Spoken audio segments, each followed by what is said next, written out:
Assalamualaikum Boboto, salam dunia. Saya doakan di hari ini teman-teman semua selalu dikasih kesehatan dan keselamatan dalam menjalani segala aktivitasnya. Amin. Baik Boboto, langsung kita update informasi Persib Bandung terbaru yang mana dalam sepekan atau dalam seminggu terakhir ini apa saja yang sudah terjadi di Persib Bandung, baik yang dialami oleh skuad Persib Bandung maupun oleh klub atau oleh manajemen PT PBB. Jadi selama seminggu ini akan kita coba rangkum biar teman-teman yang sudah ketinggalan kabarnya dari kemarin-kemarin mungkin tidak sempat nonton atau kurang mendapatkan informasi yang secara utuh gitu ya, kita coba rangkumkan di sini. Yang pertama ini Persib di ajang ACL 2 memang sama sekali belum mendapatkan poin sehingga ya ada di dasar klasmen grup F di ACL 2 teman-teman.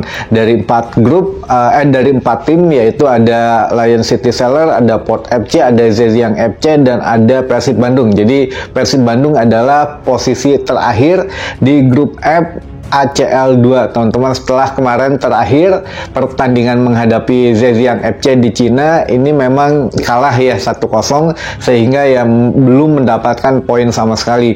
Nah, ini di kekalahan Persib kemarin melawan Zhejiang FC memang banyak yang menyayangkan, seharusnya Persib Bandung bisa memenangkan pertandingan atau bahkan ya minimal menahan draw gitu ya tim tuan rumah.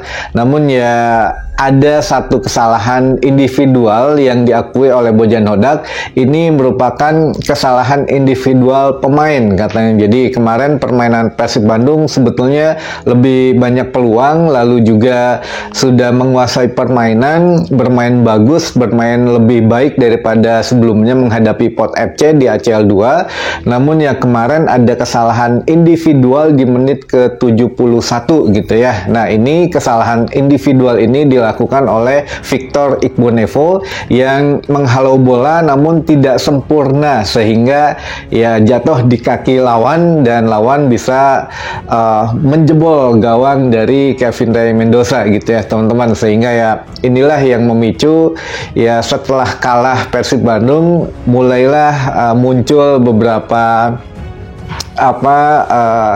bukan kritik ya, ada yang kritik membangun, ada juga kritik yang pedas pisan lah atau lada pisan ya, nyeredet hati pisan gitu ya untuk komen-komen dari Bobotoh terhadap Victor Igbonevo. Dan memang kemarin juga sudah diklarifikasi oleh oleh Papa Iqbal, yang mana Papa Iqbal mengatakan saya mohon maaf, katanya itu memang kesalahan saya bertanggung jawab dan saya akan bermain lebih baik lagi di pertandingan selanjutnya. Jadi itu yang sesuai janji Papa Iqbal adalah saya minta maaf, saya bertanggung jawab atas kekalahan kemarin dan saya akan berjanji bermain lebih baik lagi di pertandingan selanjutnya. Nah, itu kabar yang pertama. Persib Bandung kalah dari Zhejiang dan Victor Igbonevo menjadi bulan-bulanan Bobotoh Persib gitu ya, atau memang ya secara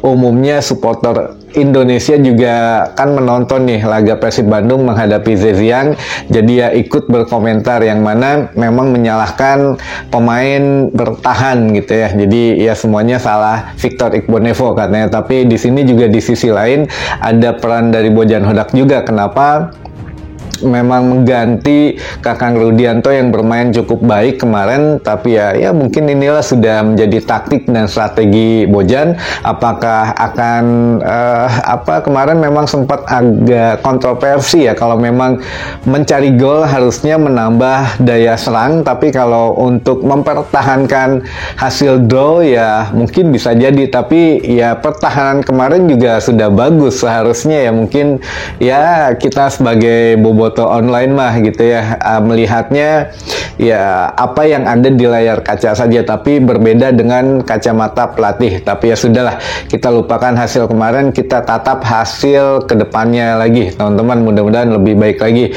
Dan untuk kabar yang kedua, setelah kalah Persib lalu menerima kabar yang kurang mengenakan dari Komdis PSSI, yang mana telah menerima satu sanksi gitu ya, atau satu denda.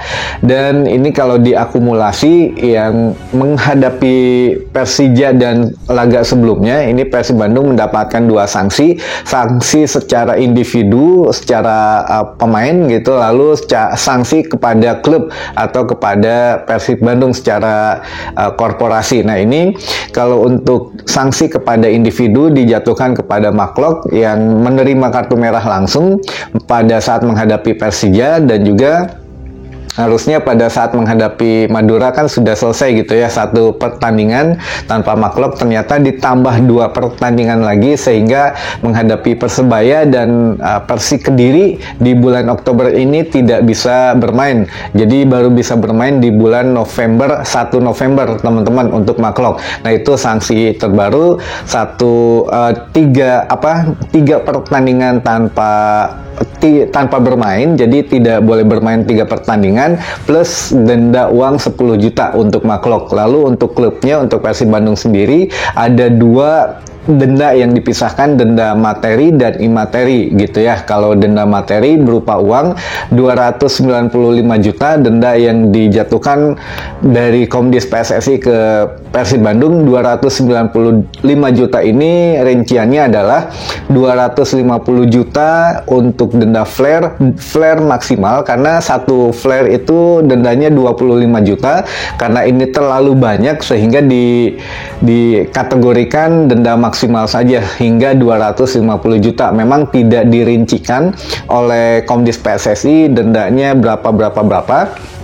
Tapi tentu kalau di sini kita punya bocoran-bocoran yang memang teman-teman bobotoh mudah-mudahan mendapatkan satu edukasi dan literasi gitu ya. Jadi biar tidak penasaran lah dan terhindar dari hoax teman-teman. Jadi 295 juta yang diterima dari Komdis PSSI, dendanya ini 250 juta untuk pembayaran flare, denda maksimal, lalu 45 juta lagi ini ada denda gabungan, denda yang mana ada pelemparan benda yang memang ke dalam stadion gitu ya, dari mulai botol air mineral, ada juga untuk kursi dan juga beberapa barang lainnya teman-teman. Nah, ini termasuk juga pitch invasion yang melukai beberapa steward yang memang ya ada sempat terjadi pemukulan di situ, sehingga ya sudah denda materinya 295 juta dan denda imaterinya ini atau denda larangan tanpa penonton itu setengah musim hingga bulan Desember. Jadi baru bulan Januari tahun depan itu bisa dibuka lagi untuk seluruh tribun. Jadi denda larangan penonton setengah musim ini dibagi 2 kategori. Jadi laga kandang Persib tidak boleh dihadiri penonton itu 5 kali, karena tersisa 5 kali laga kandang lagi di putaran pertama ini. 2 laga kandang sama sekali tidak boleh dihadiri oleh penonton pada saat menghadapi Persebaya dan Persik Kediri gitu ya. 3 laga kandang lainnya bisa disaksikan penonton, namun terbatas, yaitu di Tribun Timur dan VIP saja, sedangkan Tribun Utara dan Selatan ditutup. Jadi tidak boleh ada penonton di Tribun Utara dan Selatan teman-teman. Nah, ini sanksi yang memang terlihat secara kasat mata ya, harus bayar 295 juta, harus menutup stadion dan tanpa penonton. Nah, sebetulnya ada di balik sanksi ini apa sih deretan kerugian Persib Bandung? Banyak teman-teman. Jadi deretannya dari mulai kehilangan sponsor secara offline, lalu juga dari pemasukan tiket penonton juga berkurang, sehingga dikategorikan atau misalkan kalau diakumulasi minimal katanya dalam 5 laga kandang ini yang tidak boleh dihadiri oleh penonton dan tidak maksimal penontonnya itu sekitar 15-20 M. Jadi dalam pelarangan supporter yang menyaksikan laga kandang Persib di sisa putaran pertama ini mengakibatkan kerugian minimal 15-20 M untuk PT PBB teman-teman. Jadi ya ini juga kerugian yang cukup besar gitu ya. Ya mudah-mudahan lah kedepannya kita juga doakan tidak terjadi lagi, tidak diulangi lagi, karena ternyata bukan hanya denda denda yang harus dibayar ke Komdis saja, tapi ya kerugian yang diderita Persib Bandung jauh lebih dari itu gitu ya. Nah, ini menjadi pelajaran lah ke depannya. Lalu juga beberapa kejadian yang memang sudah ada gitu ya di Persib Bandung, yang mana dari hasil denda itu ternyata memang sedikit mempengaruhi untuk sedikit ya manajemen berbenah lah, setidaknya nanti dari penggunaan atau dari pengawasan steward atau panpelnya, dan ya ini akan diperketat ketika menghadapi putaran kedua ada penonton masuk. Nah, ini sudah dirancang teman-teman. Kabar terakhirnya adalah Persib Bandung akan kembali ke GBLA. Nah, ini keren lah menurut saya. Jadi ya mudah-mudahan lebih diperbaharui lagi, karena ya kemarin juga di SJH karena sedikit tercoreng atas ya kerusuhan kemarin, sehingga mudah-mudahan dengan kembalinya ke GBLA nanti katanya mental pemain, mental supporter yang memang sportif gitu, atau ya penonton yang tertib, yang memang tidak terlibat aksi-aksi kekerasan kemarin, mudah-mudahan lebih aman dan menghilangkan traumatisnya ketika berpindah kandang ke GBLA. Kita lupakan kejadian di SJH lah gitu ya. Intinya pindah ke GBLA ini untuk memperbaharui semua sistemnya, dan juga ya setidaknya psikologis pemain, supporter, semuanya itu agar lebih baik lagi. Jadi istilahnya tuh kandang sudah baru gitu ya, GBLA sudah diperbaiki, sudah direnovasi, semuanya baru, kita bermain juga penuh semangat lagi di GBLA. Nah, ini kapan rencananya pindah ke GBLA?